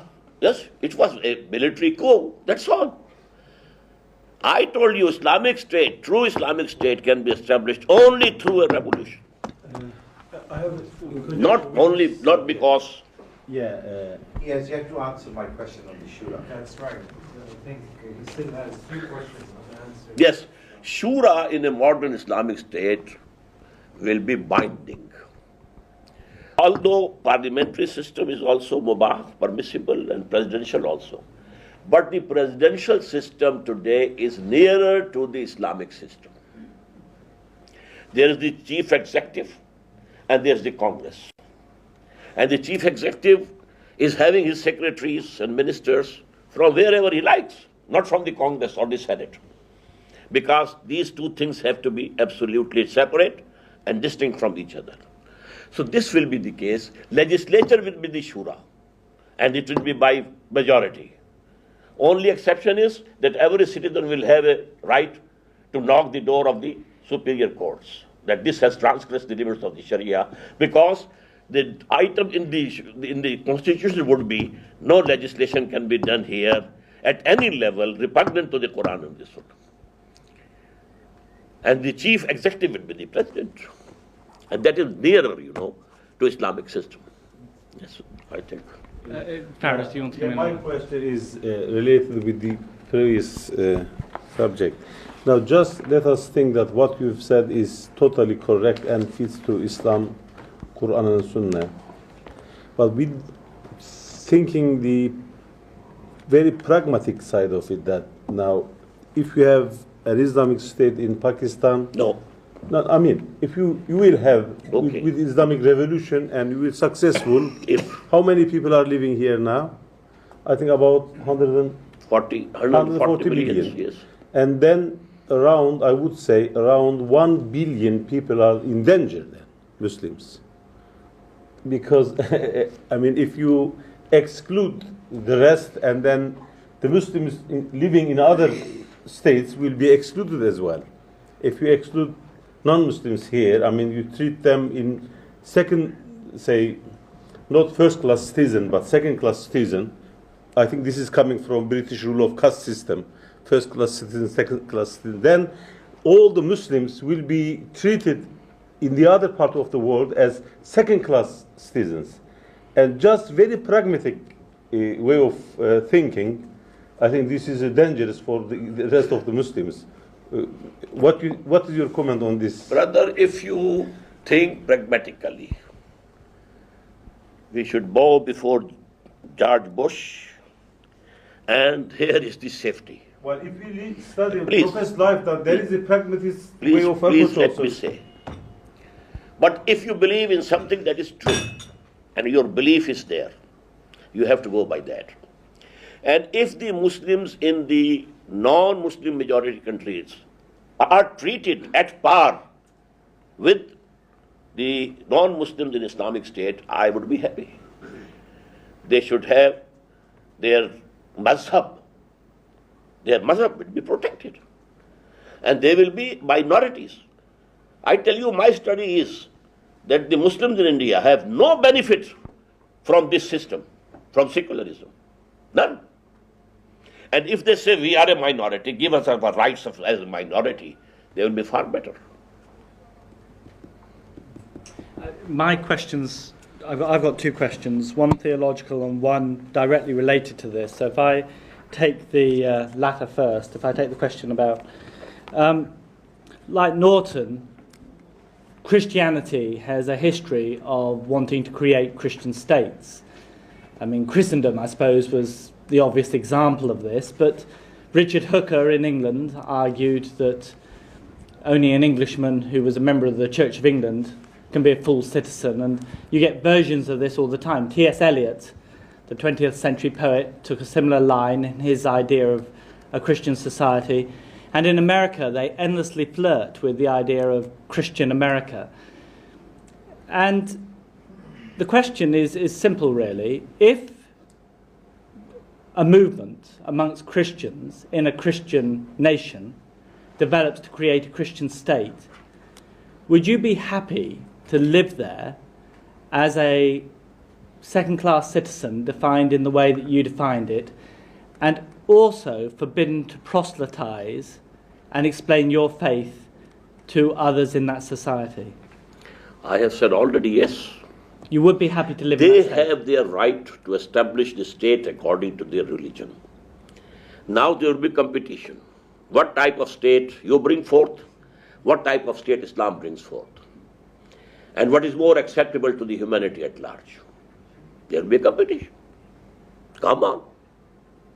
Have a Christian state. Have a Hindu state. And tell us what Hindu state is. So this is my answer to this question. Okay. Now, next. That's very helpful. Okay, my second question flows from that then, and it's a theological question. And I just want to focus for a moment on proselytizing, on missionary work. It's because I believe in God, and that God ultimately will not allow that which is, what will be ultimately God will permit, that I don't spend all my time worrying about diversity in society, because the truth will come through. And it's because I'm confident in that truth, I would more than happily invite you to America to visit churches and to explain your understanding of Islam and let people decide what they think is true. Because the God we worship, I'm sufficiently confident in, will allow the varieties of forms of faith to emerge, and whatever is ultimately true can withstand diversity and questions and disagreement. And it's almost as if you don't have sufficient confidence, if you don't mind me saying so, in the God you worship, and you fear that if there are other people in society, they will endlessly undermine your faith. Sounds as if you're not that confident that your faith can withstand diverse perspectives. As far as this question of somebody, some Christian coming to our mosque and be allowed to present his case, I think it is not against Islam. What the missions do, they go and address the depressed classes of the society. And there they help them.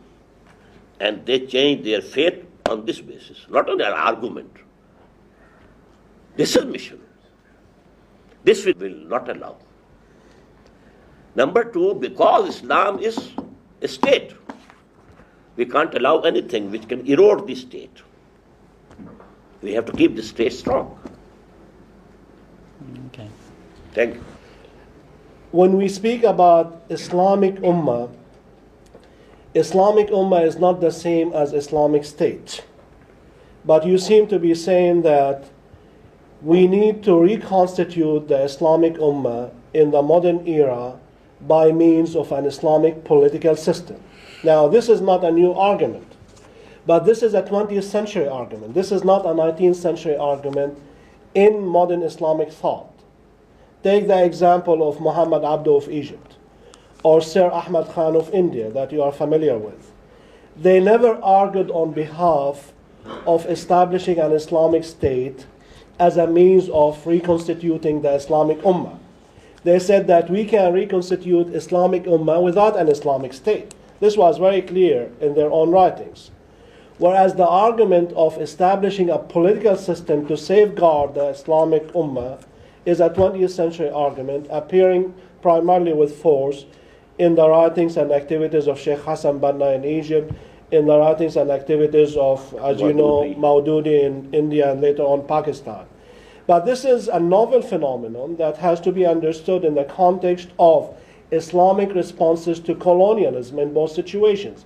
Egypt was dominated by the British when the Ikhwan appeared in 1928. India was controlled by the British as well when the Jamaat appeared in Lahore in 1941. So one has to understand that in that sense. But what I'm trying to say that this is true. This is one major Islamic argument that in order to constitute the Islamic Ummah in the present time, we need to have an Islamic political system. That's to say, an Islamic state, such as in Iran. But this is only one Islamic argument. Because in the 19th century, this argument was not forceful at all within Islamic circles. Actually, what was happening in the 19th century and at the beginning of the 20th century, it was a struggle for freedom. And we were nations. You are using the word Ummah. Where the Ummah exists? There is no Ummah at all. Allama Iqbal was the spokesman for this Ummah, the biggest. But he had to concede in his lectures. No Muslim Ummah exists today. So we have Muslims but not Ummah. Yes. We have Muslim nations. He said, instead we have Muslim nations. And now we have Muslim countries. That's all. There's no Ummah. Ummah must have an Imam. The same root, Imam and Ummah. There's no Ummah. We have to reconstitute it through a truly Islamic state. I would like to That's get helpful. your That's very guidance Helpful. on Thank you. on the second part of your presentation. We haven't talked about economy. I will seek your guidance on some of the points. As you know, there has been a debate about the Islamization of economy in Pakistan. Some kind of interest-free banking was instituted under Ziaul Haq's government in this country. First, I would like your views about the type of interest-free system that was instituted here. But more fundamentally, I would like you to reflect upon the impact on the government financing of Islamic economic system that you are suggesting. Would an Islamic tax code be capable of funding a modern government? And how does Pakistan's current tax regime based on sales tax, income tax, import-export fit into the Islamic code? And finally, how Pakistan will borrow in international markets? If I can remember, whatever you have said, number one, I don't say that the banking system that was proposed by Zia and later on by the Sharia court is 100% Islamic. There is element of riba and interest in that. Based on Bai' Muajjal and Bai' Murabaha. If you buy this cup cash, it is 10 rupees. If you pay me after 1 month, it is 11 rupees. What is this? Actually, during the monarchy region of Islam, history of Islam, two types of interest and riba entered our fiqh under the influence of the rulers. Number one, this bay murabaha and bay muajjala, it is interest. Number two, the absentee landlordism, it is interest. It's haram. It's haram, forbidden according to Imam Abu Hanifa. It is haram and forbidden according to Imam Malik. It is haram and forbidden according to Shafi'i. But only the person who accepted that office, government office, disciple of Imam Abu Hanifa, Qazi Abu Yusuf, he declared it to be lawful, along with Imam Muhammad. So these are the things, these are the realities over here. And true Islamic economic system can be established only after a truly Islamic revolution. What about the taxes? Yes, taxes are allowed. Import tax, export tax, they were there in the Abbas Caliphate. Zaraib, they were called. So you do not agree with the argument given by some of the ulama that after you collect zakat, the state cannot impose any not tax? At all. No. What about international trade? How Pakistan is going to interact with the international monetary agencies, international finance, international trade? If we have this self-respect, we shall be on our own feet, on our own legs, and we shall deal with the people. If we are strong enough, they will need to deal with us, and they will deal with us on our own terms. But if we are weak, है जुर्म ज़ईफ़ी की सज़ा मर के वफ़ा जाती. Can I just expand on this? Because the economic aspect of your talk this morning was the shortest bit. And to my way of thinking, the economy is the root of everything. Because if you cannot live, you cannot eat, and so forth.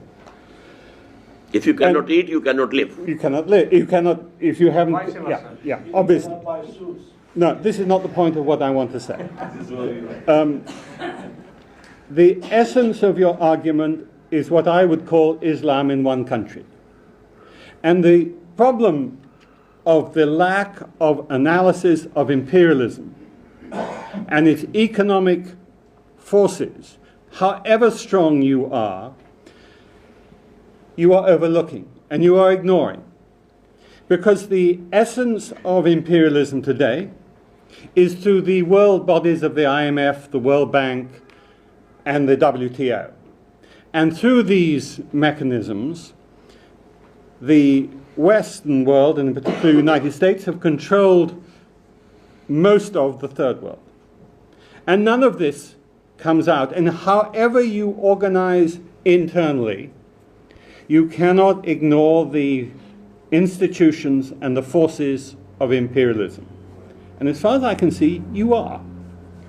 Can you comment on that? What was the beginning?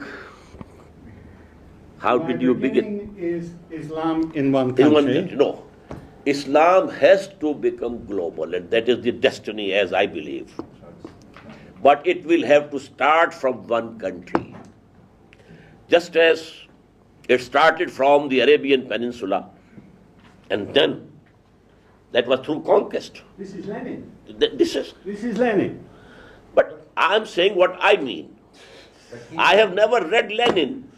I think you should. I've never read. You should. But for me, Quran is enough. And the life of the Prophet is enough. I need not read Lenin or Ho Chi Minh or somebody else. So it has to spread then.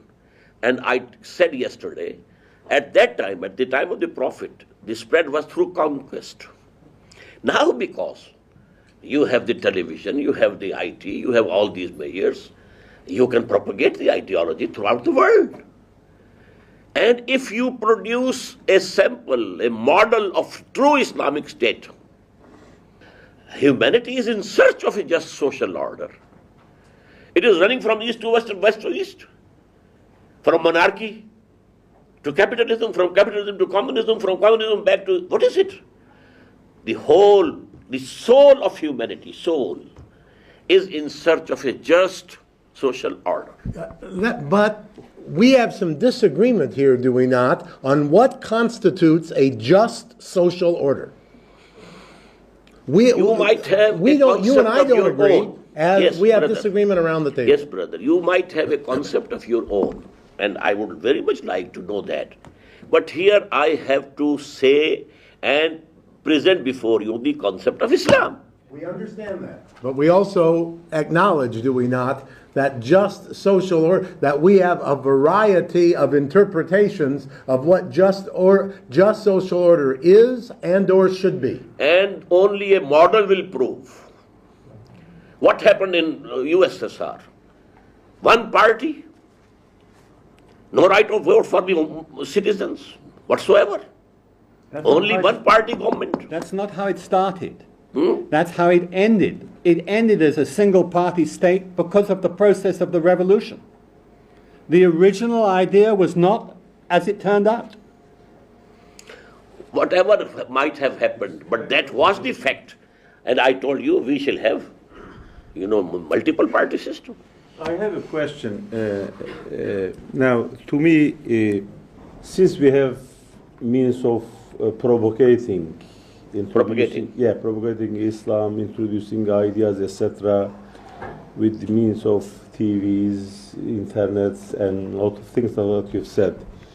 Instead of establishing an Islamic state with a revolution and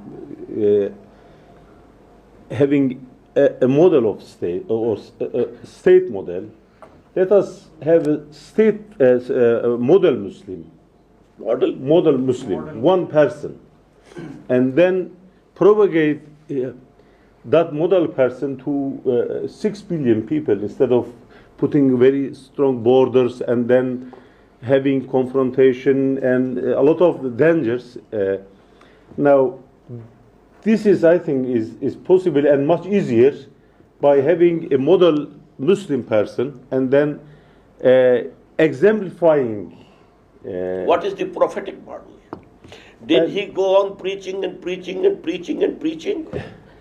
Did he send preachers to other countries? Yes. No. After he had success. Let us think. First, after he had success in Arabian. Now let us think about Yemen people. Some people came to Prophet and they said, La ilaha illallah Muhammad Rasulullah. Then he asked Prophet, what is my duty? He said, you should go to Yemen and then preach to others. This is, but if we go to was after the establishment of the Islamic State in Medina. Before the yes. Yeah, no, after. Yes, after it. And he didn't send emissaries anywhere before the Hudaybiyah, which Quran calls Inna Fatahna Laka Fathan Mubina. Only after that he sent people and he sent letters of inviting the monarchs and kings. So actually we have a prophetic model before us, and that is to establish an Islamic state, make it a model for humanity, come and see with your own eyes, this is Islam, and that will be the biggest preacher. Let's go back to Roger's question. Sorry, go ahead. Some part of your speech, your talk, you said that Islamic State is only for the 20 years of what we call it. Full Islamic state, yes. And then, but later on, you said that Islam is spread all over the world. Now, it is, when we see this, and when Prophet took Islam as a personal model to others, it spread quite fast and quite effectively. Not at all. The personal model at Makkah. How many people accepted Islam at Makkah? For 13 years, he was himself preaching. Yeah, but those people... But what was the case? But those people were the good examples. إِذَا جَاءَ نَصْرُ اللَّهِ وَالْفَتْحُ وَرَأَيْتَ النَّاسَ يَدْخُلُونَ فِي دِينِ اللَّهِ أَفْوَاجًا. Brother, we must look to history as it is. Yeah, but when they were good examples, it spread quite fast, okay, although it was very difficult in the first case. But afterwards, you also accept that it's deteriorated from its original, line. It came one step down. Just, if you have 6 stories building and the final 6 story is gone, 5 were intact. Islamic law was enforced by the kings also. The Sharia was enforced. But the political system was not Islamic now. Dr. Mumtaz Ahmed will make the last comment as an insider. In the lighter vein, I just wanted to ask you something. When you began your presentation yesterday, you said there are three forms of creations. Then you talked about three types of jihad and three stages of resistance. And every level had its own three sub-levels. And when I was reading last night your pamphlet on religious obligations of Muslim women, you talk about three levels of our religious duties and then three differences between women's obligations and men's obligations. And the second level, you talk again the three circles of dawah. And when I read your active agenda for the Muslim Ummah, what do I find? It has 3 action point program. My question is there some mystical fascination with Trinity? Yes, Trinity. A good joke. A refreshing laughter. Are we done? Because, Narma wanted to ask a question and I have a comment to make too. Can we take a break? Well, if you have the patience. Yes, thank you. I actually was very touched by your reference to your concern for humanity at large in the last couple of minutes. And I thought that possibly should be the crux of the whole thing. And I was trying to understand in my own mind that in your model, which you have presented, you are telling the minorities, hey, you give up some things, but I give you protection. That's what I read. That you give up certain things, you will lose certain benefits of so-called citizenship, but there is a trade-off in that I give you protection. Protection is a huge zimma, is a huge, huge responsibility. It's a huge word. People seek protection, they want security, they want assurance about some kind of stability, about their way of life, about various things. Okay, without dilating on it. And what I was thinking in a constructive way of suggestion was this, that possibly if there could be some kind of a comparative evaluation of your model vis-a-vis the democratic structure, the compassionate, conservative capitalism or something which is propagated, that as to the likely advantages and disadvantages that accrue to minorities, because eventually we are looking for harmony of some kind. And minorities are not essentially based on religion, they can be based on various things. And minorities emerge, new minorities. If Pakistan was 100% Muslim, even then new minorities will emerge. They'll be sectarian, there are more Shias killed in Pakistan than Sikhs or Hindus in the last 50 years. So I see that Sikhs and Hindus possibly, whatever their small population is, they have been very safe. Somehow the Zimma has been taken and they have been protected, whereas the Muslim Zimma has not been taken in India and they've been killed in large numbers. But they have other opportunities. Is there some kind of a potential trade-off? Is there in the aggregate a possibility that we can create a more humane society? Because your concern, expressed concern of your faith and every faith is eventually that we are all God's children, whatever our calling, and God intended for us that this life and this world should be for us to live, to love God, to love God's creation, to do service, and to realize the higher truth, and to realize it living here in this world with one another. So that's my all suggestion. Those things that you have said are very precious and they must be sought out. But what about the law?